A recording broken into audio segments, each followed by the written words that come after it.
마지막 때 그 여러 가지 이제 미혹들이 풀어지는데 성경 통해서 보면 마지막으로 풀어지는 미혹이 이제 적그리스도의 미혹입니다. 이 적그리스도의 미혹을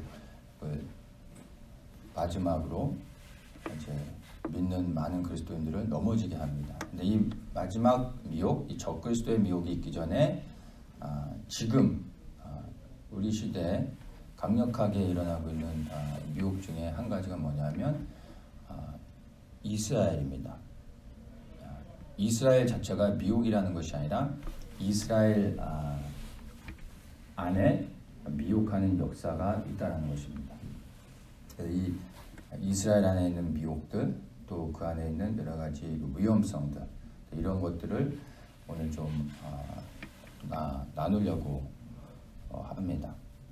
지금 이제 한국에 돌아가는 상황들 보면 겉으로는 뭐 별로 별일 없는 것 같지만 여러 가지 크고 작은 뉴스들을 통해서 좀 이렇게 볼 때 언제든지 한국 안에서 뭐 계속 나눴지만 어떠한 어떤 급변 사태들이 일어날 수 있다고 생각을 합니다. 그러면 그게 곧바로 그 김정은 북한 정권에게 영향을 미쳐서 북한 정권은 무너지게 될 거고, 그것이 또한 도미노 현상을 일으켜서 중국 공산 정권이 무너질 수 있습니다. 그렇게 되면 그 안에 있던 많은 소수민족들이 독립하는 일들이 있겠죠.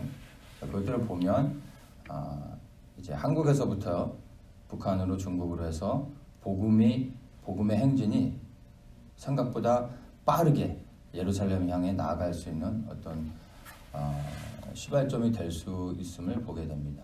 그러면 이제 중동에서 이제 예루살렘까지 마지막 복음의 행진이 이루어지게 되겠죠. 그래서 생각보다 주님께서 마지막 복음을 이루시는 역사들이 빨리 진행되어질 수 있습니다. 그러면 이제 우리도 그 흐름 안에서 이스라엘 위해 계속 기도하고 있었지만은 보다 더 구체적으로 또 더 많은 시간들을 주님의 마음으로 이스라엘을 품고 우리가 이제 기도할 수 있어야 됩니다. 이제 그때는 본격적으로 더 구체적인 기도의 제목을 가지고 기도하며, 또 저도 일어나는 그 여러 가지 정세들에 맞춰서 거기에 대한 이제 필요한 메시지들 이스라엘 관련해서 이제 본격적으로 나누게 될 텐데, 그런 것들에 앞서서 먼저 우리가 이스라엘 품고 기도하는 사람들로서 이스라엘 안에 있는 어떤 미혹해하는 역사들, 이런 것들을 우리가 좀 분별하면서 그런 것들을 좀 미리 경계심을 가지고 경각심을 가지고 좀 분별할 수 있는 그런 시간들을 가지면 좋겠다는 생각이 좀 들었습니다.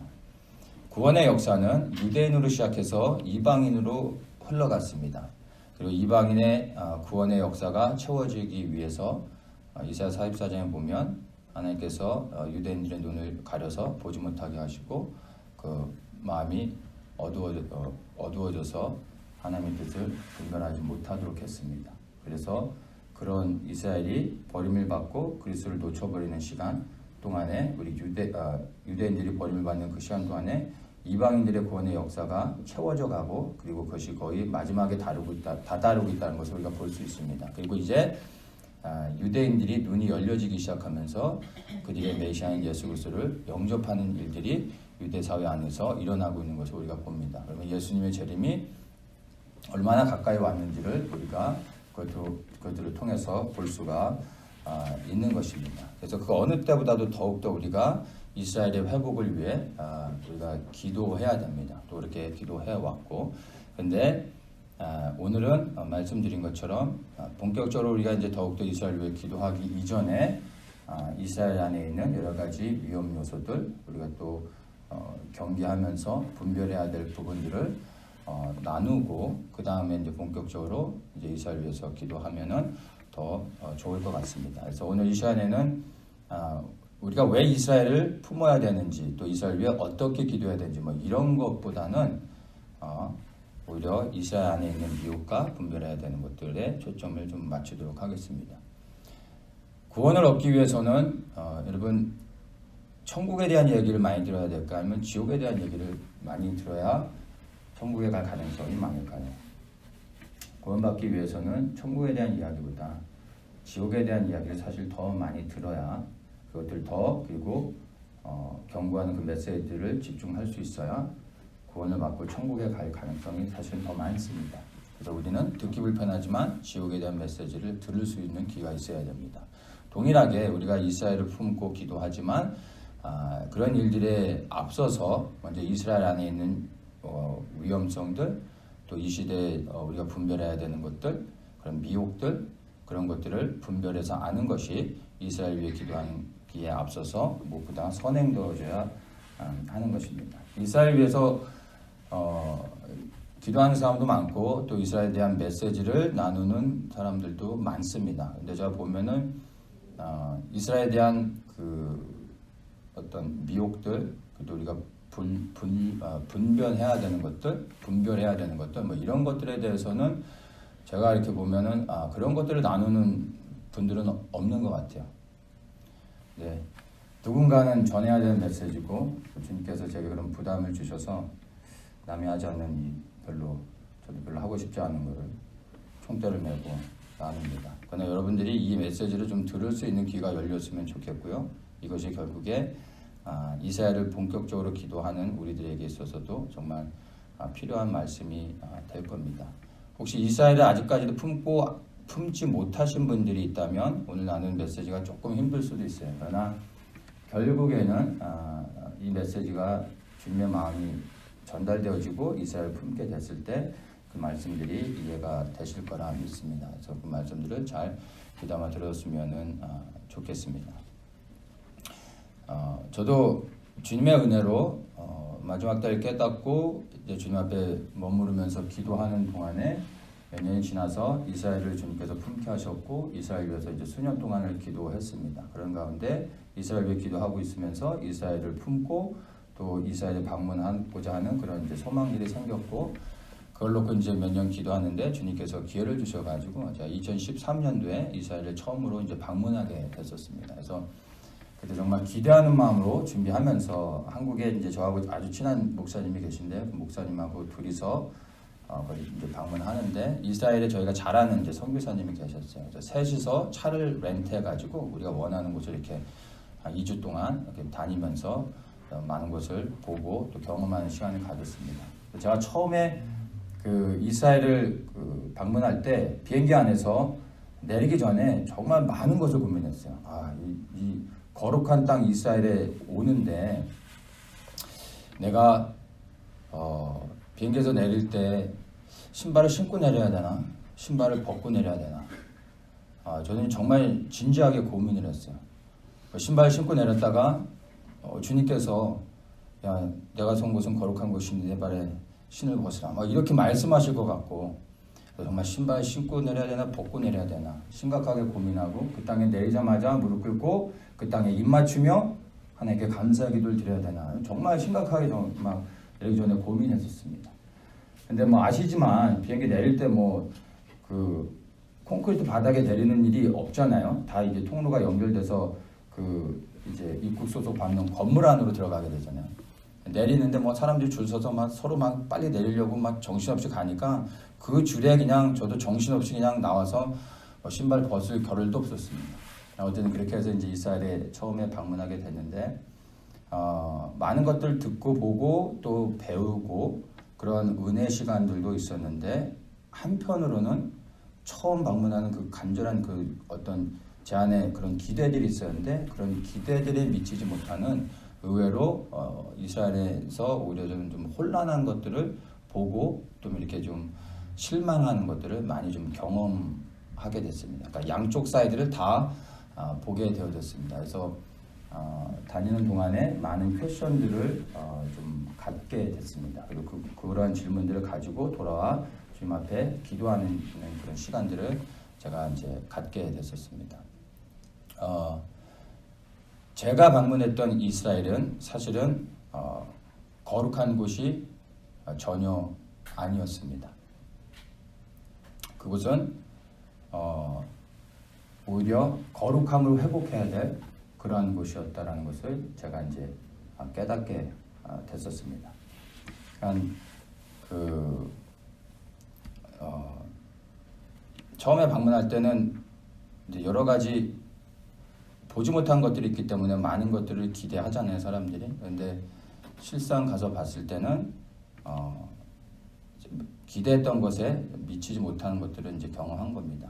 그러니까 예루살렘에 딱 가자마자 성령이 부어지고 감람산 위에 서서 보면은 막 계시가 열려지고 하나님께서 뭐 말씀해 주실 것 같고 모든 것이 다 열려질 것 같고 했었는데 실제 이스라엘 방문했을 때 그 안에 얼마나 큰 악한 영들의 역사들, 그러니까 종교의 영들, 혼미케 하는 영들, 수많은 이단의 영들, 그리고 분열과 그리고 어떤 전쟁하는 영들, 이런 악한 영들의 역사들이 얼마나 강력하게 일하고 있는지 이런 것들을 사실 또 볼 수 있는 기회들이 되어졌습니다. 그래서 그런 것들을 보고 돌아와서 기도하는 가운데서 몇 가지 이스라엘 안에 이스라엘을 품고 있는 사람들 안에서 특별히 발견하게 되는 여러 가지 미혹들, 여러 가지 위험 요소들을 보게 되어졌습니다. 그래서 오늘 그것들을 몇 가지를 좀 나누려고 합니다. 자, 처음에는 이것을 어떻게 나눌까 좀 고민을 좀 많이 했었거든요. 왜냐하면 이게 좀 생각보다 나누기가 조금 헤비한 그런 주제여서 어떻게 나눠야 잘 전달이 될 수 있을까 고민을 했었는데, 그래서 좀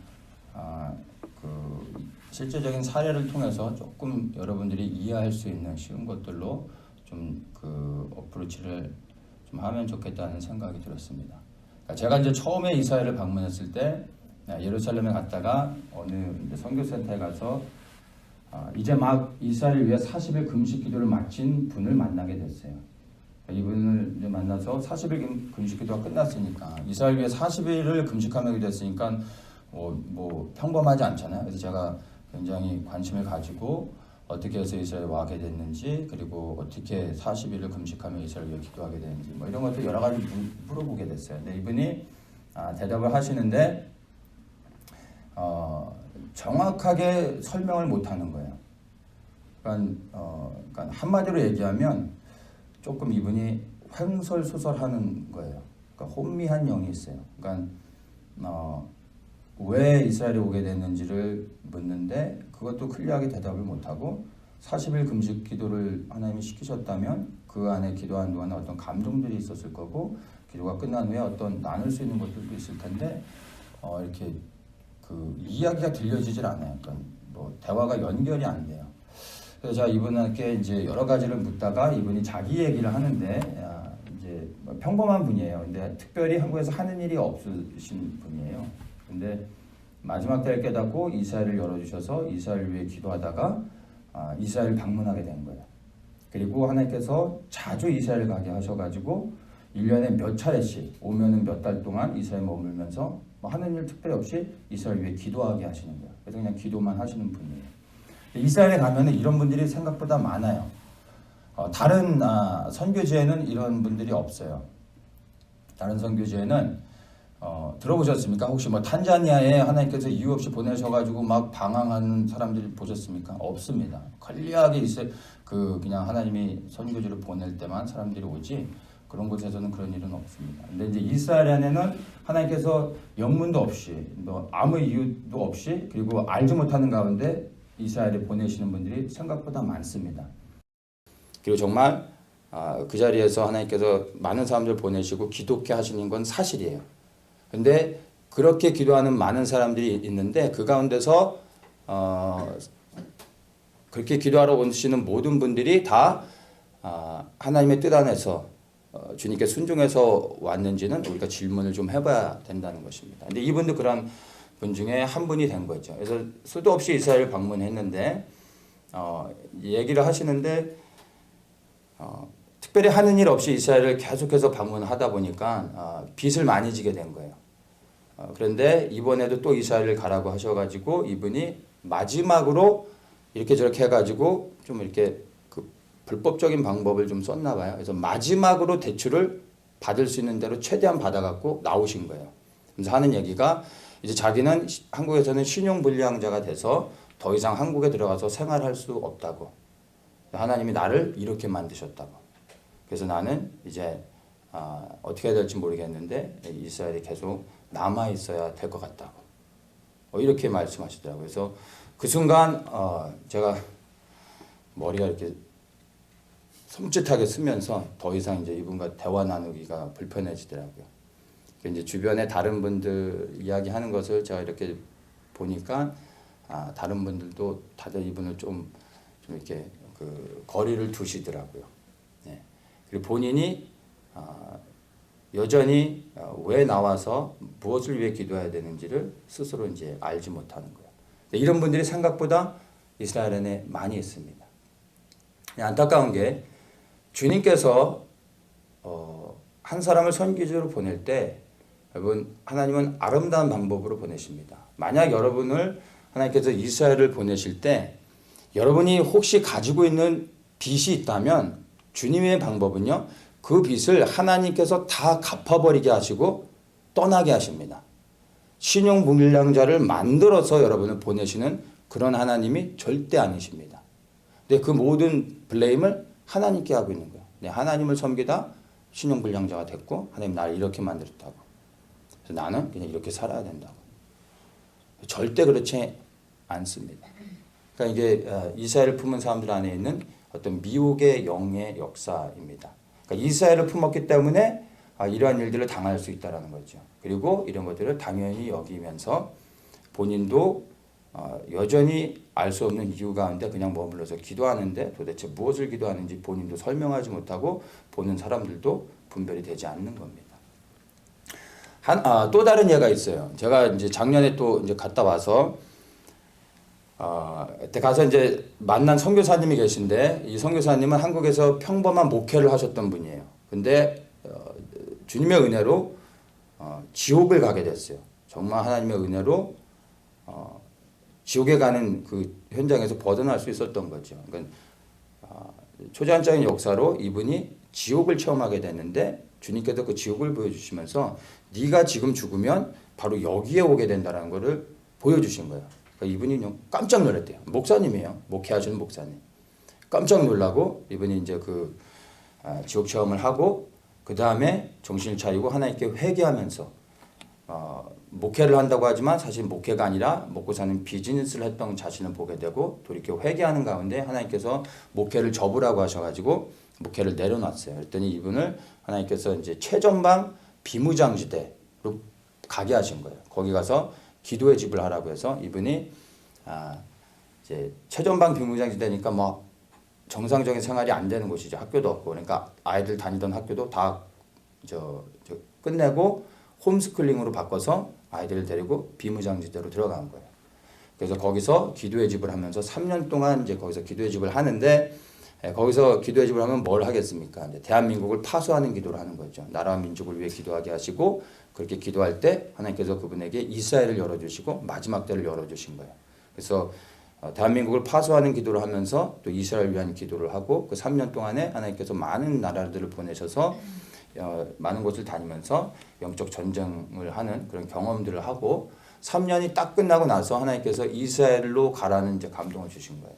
그래서 거기 가서 새롭게 이제 기도의 집을 하라고 해서 순종하고 딱 그 한마디 이제 기도의 집을 하라는 말씀에 순종하고 다른 아무런 계획 없이 아무것도 모르고 순종해서 다시 거기서 3년의 기도의 집을 접고 이스라엘로 오셨어요. 근데 저하고 이제 만나게 돼서 제가 이제 마지막 하루 일정이 남아서 그때 성령께서 가자와 텔아비브 지역을 방문하라는 그 감동을 주셔서 제가 이 선교사님하고 둘이서 이제 차를 빌려가지고 이제 가자하고 텔아비브를 가는데 선교사님이 가기 전에 어차피 내려가야 되니까 가면서 헤브론을 들리자고 하시더라고요. 그래서 뭐 그러자고 했어요. 그래서 이제 헤브론에 가면 막벨라굴이 있거든요. 그래서 막벨라굴에 가면 아브라함의 무덤이 있으니까 아브라함 무덤을 보고 그다음에 나오는데 그 이스라엘 안에 이제 그 선지자들의 무덤에는 항상 그 랍비들이 기도하는 장소가 있습니다. 근데 제가 그런 곳을 다녀도 거기서 한 번도 기도한 적이 없는데 나오다가 뭐 자석에 이끌린 것처럼 그 기도하는 자리에 앉게 됐어요. 그리고 제가 거기서 기도를 하게 됐어요. 기도하니까 이제 뭐 아브라함의 무덤이니까 아브라함의 믿음을 위해 기도했는데 기도를 그렇게 시작했더니 성령께서 헤브론이 다윗이 왕권을 취하는 곳이거든요. 그것이 생각나게 하시면서 다윗의 왕의 권세와 기름 부으심을 받는 그 기도를 하게 하셨어요. 그래서 그 기도를 마치고 제가 이제 가자 지역을 들렸는데 이 가자 지역은 이스라엘 안에 역사하고 있는 분단의 그 현장을 아주 실감나게 볼 수 있는 곳입니다. 그래서 거기에서 이스라엘 안에 역사하는 그 분단과 전쟁의 영들을 보면서 그것들을 막고 끊어내는 기도. 특별히 그 이스라엘 안에서부터 그 악한 이 영의 역사들, 분단의 영의 역사가 열방으로 흘러가는데 특별히 대한민국에 흘러가는 그런 저주들, 역사들을 끊어내는 그런 대적하는 기도를 하게 하셨습니다. 그래서 왕의 권세와 기름 부심으로 그런 기도들을 거기서 하고 텔아비브로 갔습니다. 이제 텔아비브에서는 아시지만 텔아비브가 전 세계 동성애 그 수도입니다. 그래서 여기에서 모든 동성애에 대한 전 세계의 아젠다가 성립이 되고요. 그것들을 이제 액티브하게 이제 활동이 시작되는 곳이 미국입니다. 그래서 그 텔아비브가 영적으로 가장 음란한 도시이면서 악한 곳인데 거기에 가서 기도할 때 주님께서 경배와 찬양을 선포하면서 이 땅에서 하나님을 예배하는 역사들 그리고 이곳에 기도하는 역사들 기도의 집들이 세워질 수 있도록 그리고 텔아비브 거리 곳곳에서 그리고 또 그 해변가에서 예수 그리스도를 찬양하고 경배하는 그러한 일들이 생겨날 수 있도록 위해서 기도하게 하셨어요. 그래서 그것들을 기도하고 그 땅의 음란한 역사들을 보혈의피로 덮는 그런 기도를 하고 선교사님이 이제 돌아왔습니다. 근데 저는 이렇게 돌아오고 한 2달, 3달 지나고 나서 제가 우리 선교사님이랑 통화를 했는데 놀라운 소식을 듣게 됐어요. 이 선교사님이 이스라엘 간 지 얼마 되지도 않았는데 새로운 신생그룹 메시아닉주 목사님들 그러니까 알려지지 않은 새로운 메시아닉주 목사님들하고 텔아비브에서 새벽 기도를 하시는데 이 새로운 신성그룹 이 메시아닉주 목사님들이 텔아비브에서 영적인 샘이 터져서 그 성령의 역사가 예루살렘으로 흘러가 온 이제 이스라엘 안에 성령의 역사가 충만해질 수 있도록 위해서 기도하게 된 거예요. 이것들을 환상 가운데 그분들이 보면서 텔아비브에서 그런 성령의 역사들이 일어난다고 그것들을 감동을 받고 메시아닉주 목사님들이 거기에서 새벽 기도를 시작하는데 이 선교사님이 어떻게 연결이 돼가지고 그 메시아닉주 목사님들과 함께 가서 거기에서 새벽 기도를 시작하게 된 거예요.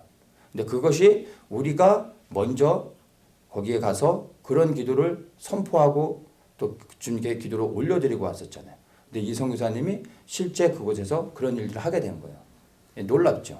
그러니까 아브라함이 가나안 땅에 들어가서 처음으로 샘을 터뜨린 것이 브엘세바입니다. 그래서 브엘세바 가면 아브라함의 물이 있는데 현대 이스라엘에서 처음으로 우물을 터뜨린 곳이 텔아비브입니다. 그러니까 그 팔레스타인의 유대인들이 소수의 유대인들이 들어와서 정착을 하는데 텔아비브 지역에서 이제 정착을 했고 거기에서 이스라엘에서 살기 위해서는 첫째 샘을 터뜨려야 되거든요. 물이 있어야 살 수 있으니까 물을 현대 이스라엘이 팔레스타인에 들어와서 처음으로 물을 터뜨린 곳이 텔아비브 지역이었던 거예요. 그래서 그 환상들을 보면서 여기에서부터 새로운 성령의 역사, 샘을 터뜨리는 역사를 통해 온 이스라엘이 회복되어지고 성령의 역사가 일어날 수 있도록 위해 기도하는 그 모임을 안에 함께 초대되어서 한국 목사님으로서는 함께 이분이 이제 그런 기도를 시작하게 되면서 그 기도의 집이 역사가 일어나게 시작된 거죠. 예루살렘에는 기도의 집들이 굉장히 많습니다. 근데 텔아비브에는 사실 야쿠브 단갑이 그 목사님 그분 한 분만 계시죠. 너무 비싸다 보니까 뭐 없기도 하는데 거기에서도 기도하는 역사가 일어나야 되고 경배와 찬양이 선포되어야 된다고 했는데 그러한 일들이 시작된 거죠. 그리고 이분이 그 사역에 동참되어진 겁니다. 그러니까 하나님이 하신 거라는 게 열매를 통해서 보여지는 것이죠. 근데 이분도 이스라엘의 어떤 계획을 갖고 오신 게 아니라 그냥 가라라는 말씀에 순종해서 간 거예요. 그랬더니 성령의 인도하심을 받는 것들이 열매를 통해서 드러나잖아요. 네, 이런 겁니다. 많은 사람들이 주님의 뜻을 온전히 분별하고 알기 때문에 가는 것은 아닙니다. 그러나 순종해서 가게 되면 반드시 그 열매들을 보게 되는 것입니다. 이 선교사님처럼. 그런데 앞에서 말씀드린 그분 같은 경우에는 사실은 수도 없이 이스라엘을 왔지만 이해되지 않는 부분들이 너무나 많은 거죠. 그리고 다른 사람들로부터 어떤 열매 맺는 것들을 확인할 수가 없는 겁니다. 그래서 우리는 마지막 때 이스라엘을 품었다고 할 때 그냥 이스라엘을 품었으니까 그리고 이스라엘의 간 자체가 하나님이 기뻐하시는 거고 그리고 그냥 거기서 기도하면 된다라고 생각하면서 나를 이스라엘에 보내신 것인지를 분별하지 않고 그냥 이스라엘이니까 괜찮다고 생각하면서 그냥 무분별하게 이스라엘을 방문한 사람들이 생각보다 많다는 것입니다. 중요한 건 우리가 이스라엘을 품어야 되지만 나 개인을 향한 하나님의 뜻이 무엇인지를 더욱더 아는 게 중요합니다. 그래서 내가 이스라엘을 품었다고 하더라도 주님께서 나를 다른 곳으로 보내실 수도 있습니다. 저 필리핀으로 보내실 수도 있는 거예요. 그러면 부르신 자리에 가서 이스라엘 위해 기도하는 것이 하나님이 기뻐하시는 것입니다. 무조건 이스라엘에 가야 되는 것이 하나님의 뜻이라고 생각해서는 안 된다는 것입니다. 이건 개인적으로 적용해야 돼요. 정말 나를 부르셨는지, 나를 보내시고 계신지 이런 것들을 분별해야 되고 하나님이 보내셨으면 반드시 아름다운 열매들이 맺혀지게 된다는 것입니다. 이것들을 분별해서 보아야 됩니다. 그래서 이스라엘 자체가 미혹이 될 수 있다는 것을 보시고 이스라엘 품었다고 해서 그것이 다 하나님의 뜻이고 그리고 하나님이 기뻐하시는 거라고 생각하면 안 되고 나의 부르심이 무엇인지 그것들을 여러분들이 잘 분별해서 알 수 있으셔야 됩니다. 두 번째가 유대주의에 대한 문제입니다. 이스라엘을 품은 사람들 가운데서 실제적으로 많은 위험성 중에 제가 이제 가장 크게 발견한 것이 바로 이 유대주의의 문제입니다. 유대화되어지는 것입니다. 제가 이제 잘 아는 그 선교사님과 아주 친한 선교사님이 계셨어요. 근데 이분이 이미 한 텀이 지났으니까 이제 7년 이상 사역을 하신 분이죠. 그래서 비교적 오랫동안 이스라엘에서 사역하면서 사역도 건강하게 잘하신 분이었어요. 근데 이분이 이제 커밍아웃을 하게 됩니다. 근데 이것을 말하지 못하는 거예요. 그래서 아주 친한 이 선교사님한테만 개인적으로 그냥 자기 고백을 한 거예요. 무엇을 고백했냐면 자기가 이렇게 이스라엘에서 사역을 하다 보니까 기독교가 진짜가 아니라 유대교가 진짜라는 것을 알게 됐다는 거예요. 그래서 자기는 유대교로 개종했다는 거예요. 근데 이것을 공개적으로 커밍아웃은 못 하시는 거야. 그러니까 괴로워하는 거죠. 왜냐하면 이것을 공개적으로 커밍아웃 했을 때 이스라엘 안에 있는 그 선교사들 모임 안에서 이제 아웃이 되겠죠. 그리고 한국에서 지원되고 있는 선교 그 헌금도 다 이제 중단되겠죠. 여러 가지 실제적인 어떤 어려움들이 복잡해지니까 그냥 겉으로 커밍아웃은 못하고 스스로 유대인이 되어서 살아가는 이제 선교사님을 이제 보게 된 거예요. 근데 이런 사례가 얼마나 있는지 모르지만 적지 않다는 겁니다. 이분처럼 완전히 유대인으로 개종하지 않아도 이미 유대화 되어져서 유대주의에 물들어서 사실 그 안에서 이렇게 유대인처럼 살아가는 사람들이 생각보다 많이 있다라는 것입니다. 근데 이분이 처음부터 그랬을까요? 유대인을 구원하기 위해서 복음을 가지고 들어갔다가 복음을 버려버리고 유대인이 되어져 버린 거예요. 너무 황당하죠. 근데 이런 일들이 실제로 일어날 수 있다는 것입니다. 왜 이런 일이 일어날 수 있을까요? 처음부터 이런 것이 아니라 시간이 지나면서 조금씩 미혹되는 겁니다.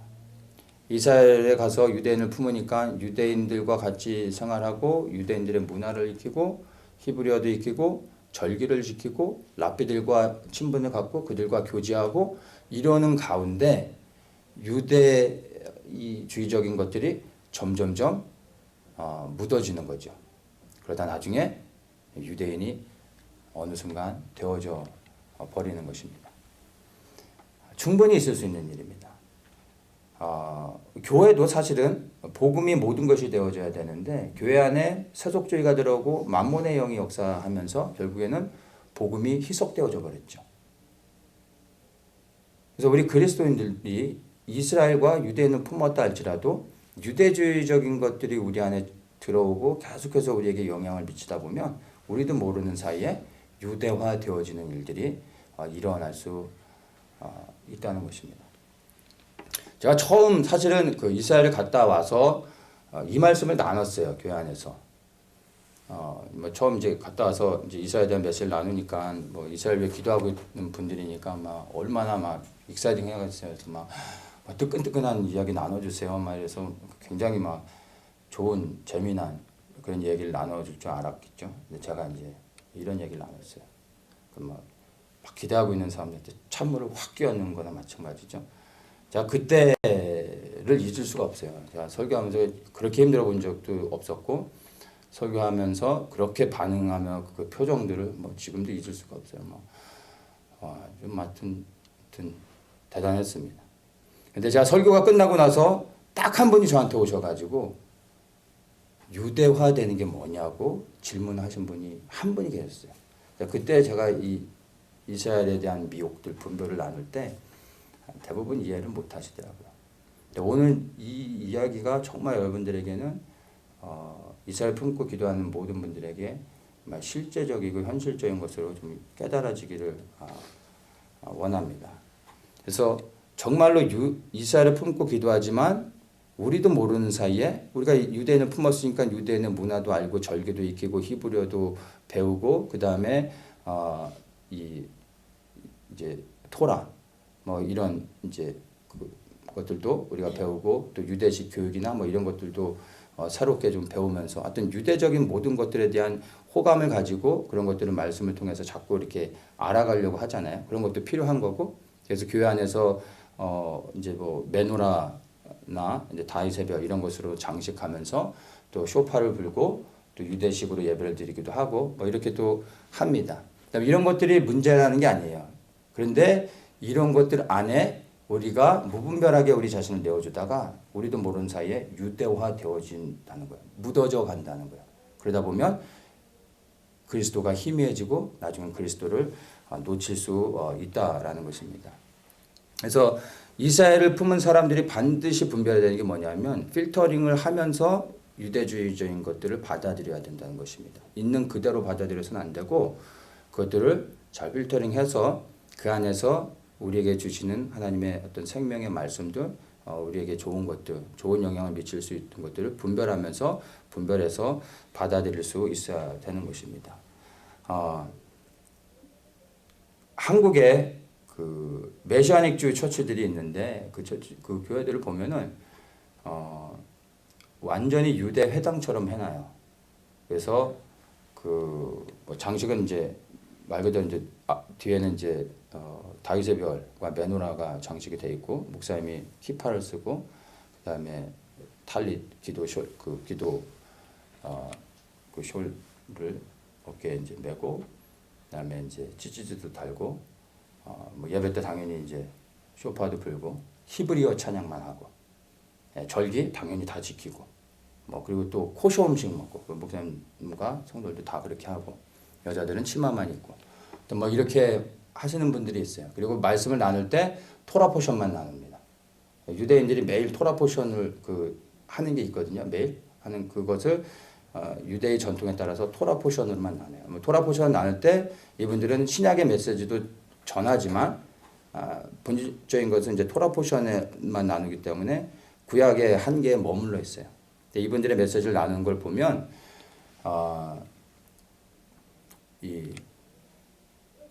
중요하게 다루는 것이 말씀으로 돌아가야 된다는 거예요. 그건 맞죠. 근데 교회 안에서도 보수주의자들이 계속 얘기하는 게 말씀이다. 말씀으로 돌아가야 된다라고 얘기하는데 가만히 보면 그렇게 말하는 사람들, 말씀을 강조하는 사람들 보면 성령을 무시하고 성령을 인정하지 않는 사람들이 많아요.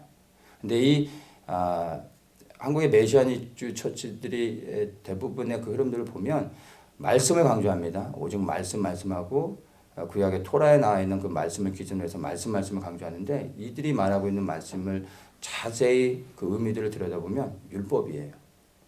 토라라는 이 말씀의 한계에서 벗어나지 못하고 그 말씀으로 이 땅에 오신 예수 그리스도가 아니라 그냥 토라 말씀, 구약의 율법이 묶여져 있는 것을 보게 됐습니다. 여러 가지 설교를 제가 들었고 그리고 여러 가지 책들을 읽어보면서 발견한 겁니다. 그래서 제가 이건 분명하게 말할 수가 있어요. 그래서 우리도 이렇게 이런 사람들에게 영향을 받으면서 우리도 모르는 사이에 이스라엘 품고 기도하다가 우리도 모르는 사이에 유대화 되어지면서 점점 그리스도가 희미해질 수 있다라는 것을 우리가 분명히 좀 분별해야 됩니다. 그러니까 히브리어를 배우고 우리가 절기를 또 이해하고 지키고 그리고 쇼파를 불고 유대식의 어떤 전통을 가지고 우리가 또 예배를 드리고 뭐 이런 것들이 잘못됐다라는 게 아닙니다. 저도 항상 시즌마다 절기에 대한 메시지를 나누죠. 봄절기와 가을절기에 저도 반복해서 계속해서 똑같은 메시지를 나눕니다. 왜냐하면 이 절기 안에 담겨진 하나님의 메시지가 분명히 있습니다. 그래서 봄절기를 통해 예수님께서 어떻게 그 말씀들을 성취하셨고, 그렇다면 그것을 통해 가을절기를 어떻게 성취하실 것을 보며 이 가을절기가 우리 앞에 얼마나 가까이 다가왔는지를 반복적으로 나누면서 우리가 그리스도를 소망하게 되는 겁니다. 그래서 저도 그런 메시지를 계속해서 나누죠. 그러나 제가 절기의 메시지를 나눈다고 해서 절기를 지켜야 된다라고 말하진 않습니다. 절기를 지키셔도 됩니다. 그러나 이 절기가 율법이 되어져서 묶이면 안 되는 것이죠. 근데 이 사람들은 이게 율법이 되어서 묶이는 것이요. 자유해야 됩니다. 지켜줘도 되고 안 지키셔도 됩니다. 그러나 중요한 건 지키느냐 안 지키느냐가 아니라 그 메시지 안에 담겨져 있는 의미들을 알고 그리스도를 더욱더 소망하며 이 땅에서 그리스도를 구하며 그리스도 안에 거하며 그리스도를 위하여 살아가야 된다는 것이죠. 이것이 핵심인데 사실은 본질을 놓쳐버리고 껍데기만을 붙잡고 그것이 생명인 것처럼 붙잡고 살아가는 사람들이 이스라엘을 품고 기도하는 사람들 안에 있다는 것입니다. 이 사람들도 처음부터 그랬겠습니까? 처음엔 그렇게 하지 않았죠. 이 선교사님, 유대교를 개종한 선교사님처럼 처음에는 유대인을 품고 갔지만 그들의 것들을 그냥 필터링 없이 받아들이다 보니까 나중에 유대인이 되어져 버린다는 것입니다. 유대인이 믿는 하나님과 우리가 믿는 하나님은 동일하신 하나님입니다. 그것은 의심의 여지가 없습니다. 근데 유대인의 문제가 뭐죠? 유대인이 믿는 하나님이 잘못이라는 것이 아니라 그들이 믿는 하나님이 우리가 믿는 하나님인 건 맞는데 그 하나님께 가기 위해서는요, 예수 그리스도가 없이는 절대로 하나님 앞에 갈 수가 없는 것입니다. 구원을 받을 수가 없는 것입니다. 오직 예수 그리스도를 통하여서 유대인들이 믿는 그 하나님 아버지께 갈 수가 있는 것입니다. 근데 이들은 예수 그리스도 없이 자기의 의로, 즉 율법으로 하나님 앞에 온전히 서려고 한다는 것입니다. 근데 유대교로 개종해버리면 복음으로 시작했다가 여러분 육체로 마치는 것입니다. 어리석은 것이죠. 근데 우리 안에 유대인을 품다가 우리도 이렇게 되어질 수 있다는 것을 여러분 분명히 기억하셔야 됩니다. 그래서 우리가 이스라엘을 품을 때 본질은 이스라엘이 아니라 유대인을 사랑하지만 정말 유대인이 아니라 예수님께서 유대인을 사랑하시기 때문에 그리고 예수님께서 이스라엘 회복을 위해 기도하는 것을 원하시기 때문에 우리가 유대인을 품고 또 이스라엘의 회복을 위해 기도한다는 것입니다. 그래서 모든 것의 중심이 예수 그리스도가 되어야 된다는 것을 절대 잊어서는 안 됩니다. 그래서 그리스도 안에서 유대인을 사랑하고 그리스도 안에서 이스라엘을 회복을 위해 기도해야 되는 것입니다. 이것에서 벗어나면 여러분 거기서 이제 이단이 되는 것입니다. 그런 위험들을 여러분 이해하셔야 됩니다. 우리가 예수님을 사랑하고 이 땅에 임한 하나님의 나라를 소망하기 때문에 유대인들을 위해 기도하고 이스라엘의 회복을 위해 기도하는 것입니다. 그것은 하나님 보실 때 선한 것이죠. 그러나 이스라엘을 위해 기도하는 모든 것들이 하나님의 뜻이라고 볼 수는 없는 것입니다.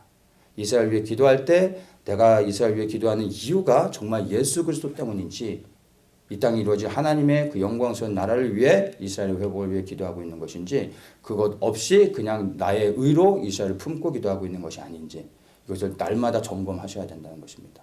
처음엔 이렇게 시작하다가 나중에는 예수 그리스도 없이 이스라엘을 품고 붙잡고 그리고 이스라엘로 넘어질 수 있다는 것입니다. 이스라엘을 넘어 이 땅에 임한 하나님의 나라를 볼 수 있어야 됩니다. 그리고 이것이 우리의 이스라엘을 품는 동기와 목적이 되어야 된다는 것을 여러분들 분명하게 기억을 하셔야 됩니다.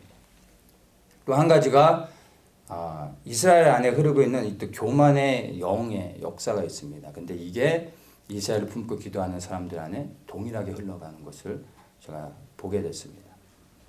이스라엘 사람들은 유대인들은 자기들이 하나님의 택한 백성이라는 것에 대한 자부심이 있었죠. 그래서 그들 스스로를 늘 자랑했습니다. 그러니까 이방인들과 비교하며 우리는 택한 백성이라고 하면서 자신들을 높였죠. 사실 하나님께서 유대인들을 택했다는 그 자체가 그들에게 정말 영광이죠. 그래서 그들이 자랑할 만한 겁니다. 자랑해야 됩니다. 근데 누구를 자랑해야 됩니까? 그들을 택하신 아무것도 아닌 정말 별 볼 일 없는 이 조그만 이 목이 굳은 이 완고한 이 민족을 하나님이 택하셨다는 이 엄청난 은혜로 인하여 하나님께 감사하고 하나님을 자랑해야 되는데 자기들을 자랑한 거죠. 그렇죠? 그래서 결국에는 넘어졌습니다. 그들에게 하나님의 언약이 있었고 할례 받은 자들이죠. 그들이 하나님이 주신 말씀들, 율법이 있었죠. 하나님의 거룩한 성전이 있었죠. 모든 것을 다 갖췄음에도 불구하고 결국에는 하나님을 놓쳐버리고 자기를 자랑하다 결국엔 그들이 멸망을 당했던 것을 우리가 볼 수 있습니다. 그런데 이스라엘 유대인들 안에 있는 이 영적인 교만이요, 이스라엘을 품고 기도하는 사람들 안에 그 교만의 영의 역사가 그대로 전이되고 있는 것을 볼 수가 있습니다. 깨어있다고 하는 사람들 안에 있는 그러한 어떤 교만과 비슷한 거예요.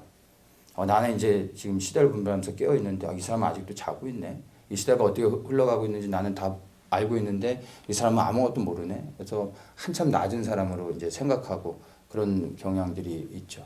이스라엘을 품은 사람들은 똑같은 거예요. 이 마지막 시대 이스라엘을 품어야 되는데 아직도 이스라엘을 모른단 말이야 하면서 이스라엘을 품고 기도하지 못하는 사람들을 한 수준 낮은 사람으로 보고 자기를 높이는 사람들이 있다는 것입니다. 이제 이런 사람들이 이 교만의 영의 역사하면서 사실 성령의 그 어떤 말씀하시는 것들, 그런 어떤 영적인 권위들에 이렇게 무릎 꿇지 않고 자기가 원하는 대로, 또 특별히 이런 분들이 직통제시가 임해가지고 하나님부터 직접 듣는다고 하고 이제 문제를 일으키는 사람들이 사실 이렇게 많이 있는 것을 보게 됩니다. 근데 이러한 교만이 결국에는 우리로 하여금 넘어지게 할 수 있는 것입니다. 이 사람들이 얘기하는 것 중에 하나가 뭐죠?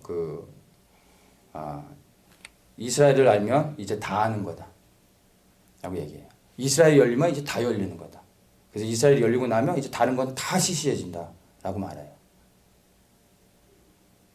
근데 그것은 여러분 한참 수준이 미달되는 겁니다. 이스라엘이 열리는 게 다가 아니고요. 예수 그리스도가 열려야 다 열리는 겁니다. 이스라엘을 아는 게 다가 아니고요. 여러분 예수 그리스도를 아셔야 돼요.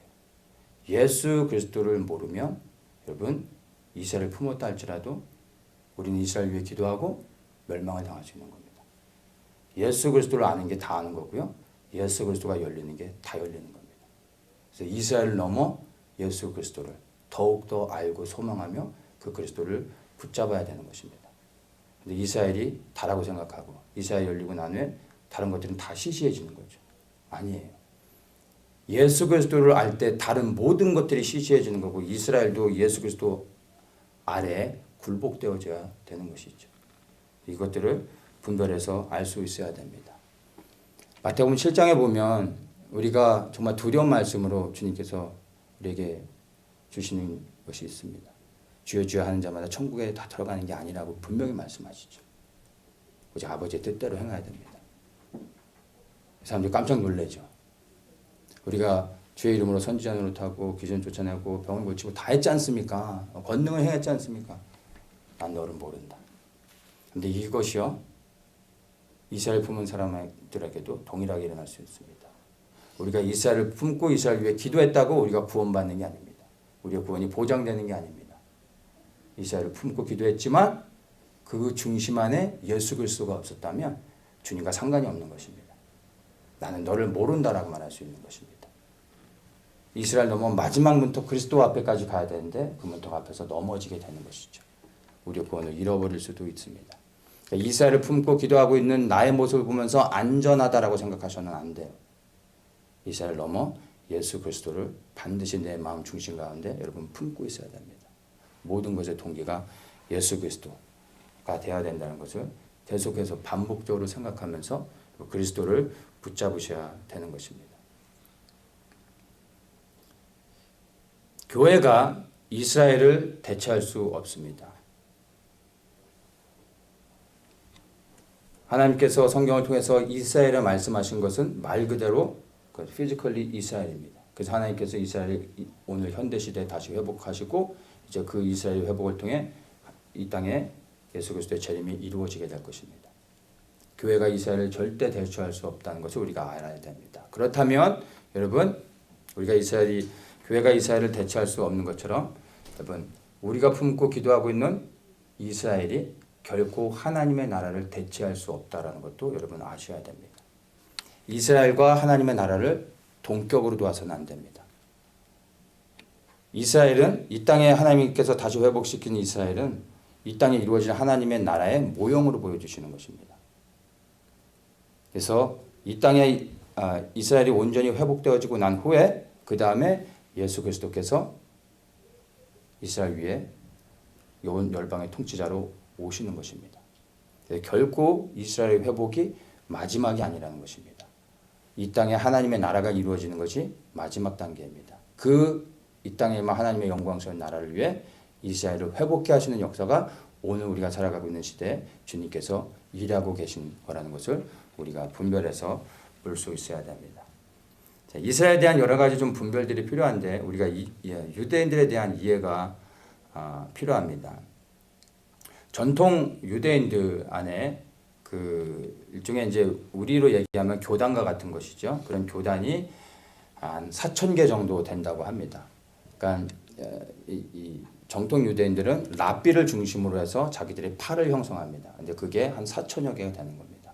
많으면 많을 수도 있고 적다고 하면 적을 수도 있는데 이것을 한국 교회랑 좀 비교하면요. 한국에는 크고 작은 교단들 다 정식으로 등록되어 있는 교단들을 다 합하면 200여 개가 안 되는데 대략적으로 200여 개라 쳤을 때 한국의 인구가 5천만이 넘죠. 이스라엘은 1,000만이라고 쳐요. 근데 유대인으로만 따지면 그거보다 안 되죠. 어쨌든 1,000만이라고 쳐도 5대 1이에요. 그런데 저쪽은 전통 유대인들은 4,000개가 넘는 교단이 있어요. 한국은 한 200여 개밖에 안 되는데. 그러니까 이 전통 유대인들도 각 4,000개라는 교단들이 얼마나 자기들 그 파 안에서 교리들이 복잡하겠어요. 이루 말할 수가 없겠죠. 일본 사람 3사람이 모이면은 의견이 하나가 나온답니다. 근데 한국 사람 3사람이 모이면 의견이 3개가 나오죠. 근데 유대인들 3사람이 모이면 의견이 몇 개가 나오는지 아닙니까? 최소한 4개가 나온답니다. 5개도 나올 수 있고. 이게 유대인의 정서입니다. 그러니까 이 사람들 안에 정말로 연합이라는 건 정말 그리스도가 오시지 않으면 불가능하다고 봐야 되는 것입니다. 그래서 이 전통 유대인들이라고 해서 우리가 다 이건 하나님의 말씀을 연구하는 랍비들이니까 다 좋게 받아들여서는 안 됩니다. 이 사람들 안에서도 진보가 있고 중도가 있고 보수가 있어요. 그래서 진보 쪽에 있는 사람들은 동성애도 찬성합니다. 그리고 게이도 인정해주는 랍비들이 많이 있습니다. 그런 것들을 우리가 알아야 됩니다. 랍비라고 해서 성경적이고 또 바르다라고 이해해서는 안 됩니다. 이제 이것뿐만이 아니라 이제 우리가 예수님을 믿는 유대인들, 이 메시아닉 주들에 대해서도 우리가 좀 정확하게 이 사람들을 좀 분별해서 볼 수 있는 지혜가 좀 필요합니다. 이 메시아닉 교회도 여러 가지 연합 단체들이 있습니다. 그래서 동일하게 진보부터 시작해서 보수까지 이 사람들도 다양합니다. 근데 이 메시아닉 주들도 극과 극입니다. 그러니까 예수님을 믿고 난 이후로 완전 율법 폐기론자처럼 그들의 전통을 다 벗어버리는 사람들이 있고요. 오히려 모든 것을 다 지키면서 예수님을 믿는 사람들도 있습니다. 그러니까 완전히 끝에서 끝으로 다니는 거예요. 그래서 메시아닉 주라고 해서 다 같은 우리 이방인들의 컨셉 안에서 예수님을 믿는 사람이라고 생각하시면 안 되고 이 사람들 안에서도 다양한 신앙의 고백들과 여러 가지 교리들이 있습니다. 그래서 굉장히 들어갈수록 복잡합니다. 그러니까 예전에 제가 WCC 웹사이트에 들어가 가지고 거기에 가입되어 있는 공식적으로 가입되어 있는 여러 단체들을 이렇게 흩어본 적이 있는데 그때 하나 발견했던 것이 뭐냐면 이 메시아닉주 처치, 유대인 메시아닉주 처치들도 공식적으로 WCC에 가입되어 있습니다. 메시아닉주 처치들도 교단이 여러 개 있겠죠. 그 중에 어떤 교단이 가입되어 있는지는 모르지만 이제 메시아닉주들도 WCC에 가입되어 있고 그 운동에 참여하고 있다는 것을 여러분 아셔야 돼요. 그래서 우리가 지지하고 있는 메시아닉주라고 해서 그들이 바른 신앙을 가지고 있는지는 우리가 좀 퀘스천을 해봐야 됩니다. 이런 것들을 분별해서 보는 게 쉽지가 않죠. 그래서 메시아닉주 목사님들도 자기의 아젠다를 가지고 이렇게 사역하시는 분들이 많아요. 근데 자기의 어떤 그 개인이 가지고 있는 신앙들을 잘 이렇게 좀 그 숨기면서 한국 사람들 특별히 이 메시아닉주들을 헌신적으로 도와주고 헌금하고 이러거든요. 그래서 그런 걸 알기 때문에 한국 사람들이 원하는 것들을 나눠주고 자기는 또 그 한국 사람들과 맞지 않는 부분은 숨기고 자기 사역은 자기 사역대로 하는 사람들이 있어요. 그래서 우리가 메시아닉주라고 해서 무분별하게 다 받아들이는 것이 아니라 이것도 분별해서 보아야 됩니다. 그래서 이들 안에서도 삼위일체를 믿는 사람들이 있고요. 삼위일체를 부인하는 사람도 있습니다. 메시아가 예수님인 걸 믿는데 그 예수님이 삼위일체 중에 성자 예수님이 아니라 그냥 유일하신 하나님인 거예요. 유대교적인 그런 신학의 배경으로 메시아 예수 그리스도를 받아들이는 거예요. 그러니까 복잡하죠. 이들의 신앙의 그런 색깔들은 유대인들만 갖고 있는 겁니다. 그래서 이것들을 일일이 다 우리가 연구하고 파악하기는 생각보다 어렵습니다. 근데 분명하게 우리가 메시아닉주라고 해서 그대로 그냥 다 수용하는 것이 아니라 잘 분별해서 보아야 되고 그들과 교제할 때도 그런 것들을 잘 이제 알아야 됩니다. 마지막 때 이제 배교가 일어나는 게 적그리스도의 그 이제 길을 예비하는 그 일들이 일어나고 있는데 많은 유대 랍비들과 그리고 메시아닉주 목사님들 또 이스라엘 사역을 하고 있는 그런 사람들 가운데서 적그리스도의 길을 예비하는 사람들이 있게 됩니다. 이미 벗어난 사람들도 있어요. 그리고 제가 이렇게 왓츠업하고 있는 사람들도 좀 있고요. 묻지는 마세요. 얘기는 안 해줄 겁니다. 근데 지금 이들 가운데서 너무 분명하게 벗어난 사람들이 있고 그리고 지금 본인도 모르게 적그리스도의 길을 예비하고 있는 그런 사람들이 있습니다. 나중에 때가 되면 그것들을 보게 될 것입니다. 그래서 우리 교회가 미혹되어지는 것처럼 이 메시아닉주들도 미혹돼서 그리스도를 붙잡았지만 다시 그리스도를 놓쳐버릴 수 있다는 것을 우리가 분명히 알아야 됩니다. 택함 받은 유대인들조차도 하나님을 떠나 배교했습니다. 그러면 이런 역사들은요 예수 그리스도의 재림 전에 계속해서 일어나게 될 것입니다. 그리고 우리가 믿었던 사람들, 이스라엘을 사역하며 앞장섰던 사람들이 배도하는 일들을 여러분 보시게 될 겁니다. 그래서 정말로 중요한 것은 우리가 사람을 의지하면서 가는 것이 아니라 정말 말씀을 중심으로 해서 성령의 인도하심을 받으면서 그렇게 분별하면서 이스라엘을 품어야 된다는 것을 여러분들 분명하게 기억을 하셔야 됩니다. 이스라엘은 그리고 유대인은 사실은 특별하지 않습니다. 그들도 예수 그리스도 없이는 멸망을 당할 수밖에 없는 구원받아야 되는 불쌍한 영혼들입니다. 그래서 구원에는 유대인이나 헬라인이나 차별이 없다고 로마서도 분명히 우리에게 말해주고 있습니다. 그래서 우리가 그들을 품고 이제 기도하는데 우리가 그들을 품는 첫 번째 이유는요, 다른 게 아닙니다. 예수님께서 여전히 그들을 기억하시고 하나님은 그들을 버리지 않으셨기 때문에 우리가 그들을 위해 기도해야 되는 것입니다. 아버지의 마음으로 그들을 위해 기도하는 것입니다. 또한 우리가 복음의 빚진 자죠. 그들이 버림을 받는 동안에 그리고 세상 가운데서 고통을 당하는 동안에 우리의 이방인들의 구원의 역사가 이루어졌습니다. 그래서 우리가 빚진 자로서 그들을 위해 이제 기도하고 우리가 수고하는 자리로 가 그들을 섬겨야 되는 것입니다. 근데 이 모든 것들을 넘어 더욱더 우리가 이스라엘의 회복을 위해 유대인의 구원을 위해 기도해야 되는 이유는요. 아까도 말씀드린 것처럼 이 땅에 임할 영광스러운 하나님의 나라를 위한 것입니다. 이스라엘을 넘어 정말 이 땅에 예수 그리스도께서 하나님의 왕국을 가지고 이 땅에 임하시게 될 겁니다. 그 소망을 가지고 우리가 유대인들을 품고 기도해야 하는 것입니다. 그래서 예수 그리스도 안에서 여러분 유대인을 품고 사랑하며 이스라엘의 회복을 위해서 우리가 기도해야 된다는 것을 여러분 절대 잊어서는 안 됩니다. 여기에서 벗어나는 순간 우리도 넘어지게 된다는 것을 기억하셔야 됩니다. 이스라엘의 회복과 구원을 위해서 우리가 기도할 때 분명하게 이해해야 되는 것은요. 우리가 그들을 위해 기도해야 되는 건 너무나 분명한 사실이고 또 주님께서 우리에게 원하시는 것이지만 우리가 그렇게 기도한다 할지라도 그들은 우리의 기도와 수고와 헌신으로 변화되지 않는다는 것입니다.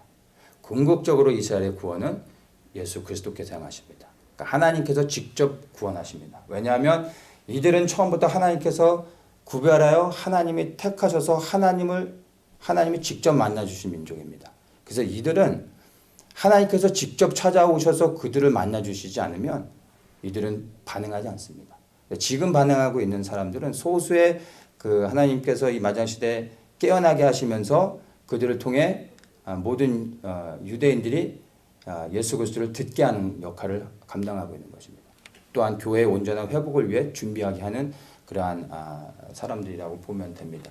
근데 온 이스라엘이 구원받는 역사는요, 마지막 이스라엘의 전쟁 가운데서 이들이 극심한 환난을 당할 때 절망 가운데서 그들이 하나님께 부르짖으며 그들의 메시아를 소리칠 때 예수님께서 그 음성을 들으시고 이 땅에 내려오셔서 그들을 구원하시는 겁니다. 그래서 온 이스라엘 남은 자들이 이제 예수 그리스도를 그들의 메시아로 영접하며 온 이스라엘이 구원받는 역사가 일어나게 된다는 것입니다. 그래서 우리가 그들이 우리의 기도로 돌아오지 않지만 우리가 그들을 위해 기도하는 것은 하나님의 뜻이고 지금도 소수의 택한 메시아닉 주들이 일어나 그 땅 가운데서 예수 그리스도의 재림의 길을 예비하기 위해서 감당해야 되는 그 역할들이 있기 때문에 소수의 사람들이 계속해서 깨어나는 겁니다. 그래서 우리는 그 일들을 위해 그들이 계속해서 예수 그리스도를 들을 수 있도록 위해서 섬기고 그것을 위해 기도해야 된다는 것을 여러분 이해하시면은 좋겠습니다. 이스라엘이 회복되어져야 될 단 하나의 이유가 있다면 그것은 하나님의 영광을 위한 것입니다. 에스겔 36장에 하나님께서 이스라엘에 대한 회복을 약속하신 다음에 말씀하시는 것이 그 이유가 바로 열국에 더럽힌 나의 거룩한 이름을 위함이다라고 말씀하십니다. 그 이스라엘을 회복하신 이유가 이스라엘이 아니라 유대인을 위한 것이 아니라 바로 이스라엘을 통해서 영광을 받기 원하셨던 하나님께서 오히려 이스라엘이 하나님을 떠나 멸망을 당하고 하나님을 버림으로 하나님의 영광이 더럽혀졌습니다. 그 더럽혀진 여호와의 이름을 회복하기 위해 다시 이스라엘을 회복하시는 것입니다. 근데 이 이스라엘 회복 안에 우리 이방인들의 구원이 있다라는 것을 여러분 기억하셔야 돼요. 그래서 하나님의 영광을 위해서 하나님께서 친히 그 일을 행하시며 이스라엘을 회복하신다라는 것을 기억하시고 이스라엘의 회복을 위해 기도할 때 그것은 곧 하나님의 더럽혀진 여호와의 이름이 회복된다라는 그런 큰 비전을 보고 우리가 그들을 위해 기도할 수 있어야 되는 겁니다. 그래서 우리가 지금도 나라 민족을 위해 기도하고 트럼프와 미국을 위해 기도하고 또 정말 이 이스라엘 평안과 회복을 위해서 기도하는데 이 모든 것들이 결국에는 이 땅에 이루어질 하나님의 영광스러운 나라를 위한 것, 이 하나님 나라의 소망을 가지고 기도한다는 것을 여러분 마음 중심에 항상 품으셔야 됩니다. 보다 더 구체적으로 이제 우리가 어떻게 이스라엘을 그러면 어떤 흐름 안에서 이스라엘을 품어야 될까요? 그것은 교회의 온전한 회복이라는 관점 안에서 이스라엘을 품어야 됩니다. 그러니까 이제 로마서 9장, 10장, 11장에서 이스라엘에 대한 회복에 대한 말씀을 하시고 난 후에 12장에서 예수님께서 그 말씀을 통해서 이제 선포하는 게 뭐냐면 너희 몸을 하나님이 기뻐하시는 거룩한 산 제사로 드리라 하면서 우리 그리스도인들을 향해서 이제 부르심이 있습니다. 그러면서 이제 4절에 우리가 이제 그리스도 안에서 아름다운 지체로서 연합해야 된다는 것을 말씀해주고 있습니다. 이제 이게 에베소 2장에 나오는 유대인과 이방인이 그리스도 안에서 함께 연합하는 한 세 사람의 그 연합을 말해주고 있는 것입니다. 그래서 유대인과 이방인이 머리 대신 예수 그리스도 안에서 한 세 사람이 되어질 때 그게 온전한 교회의 회복이고 그 회복을 통하여 이 땅에 하나님의 나라가 도래하게 된다는 것입니다. 그래서 이 부르심의 한 소망 안에서 유대인과 이방인이 차별 없이 함께 일어나 다시 오실 그리스도를 섬기는 이 소망을 가지고 우리가 이스라엘을 품고 온전한 교회의 회복을 위해 기도해야 되는 것입니다. 그래서 정말 마지막으로 모든 것의 동기가 예수 그리스도여야 되는 거예요. 시작부터 그 마지막이 정말 예수 그리스도가 되어야 된다는 것을 여러분들 반드시 기억하셔야 됩니다. 내가 이스라엘을 품고 있기 때문에 그리고 유대인을 사랑하고 있기 때문에 나는 안전하다, 나는 깨어있다 라고 말해서는 안 되고 정말로 이 모든 동기가 나는 예수 그리스도를 사랑하기 때문인가? 그리고 이 땅에 정말 임할 그 하나님의 나라를 내가 믿고 확신하기 때문에 이스라엘의 회복을 위해 기도하고 있는가? 계속해서 그 중심에 그리스도가 있는지를 보셔야 됩니다. 유대인을 넘어 여러분 예수 그리스도를 보십시오. 이 땅에 회복되어질 이스라엘뿐만 아니라 그 이스라엘의 회복을 넘어 이 땅에 정말 실제로 임할 그 영광스러운 하나님 나라를 소망하십시오. 이 소망을 가지고 여러분 있는 자리에서 유대인들을 사랑하고 이스라엘의 회복을 위해 더욱더 기도하시는 모든 분들 되시기를 예수님의 이름으로 축복합니다.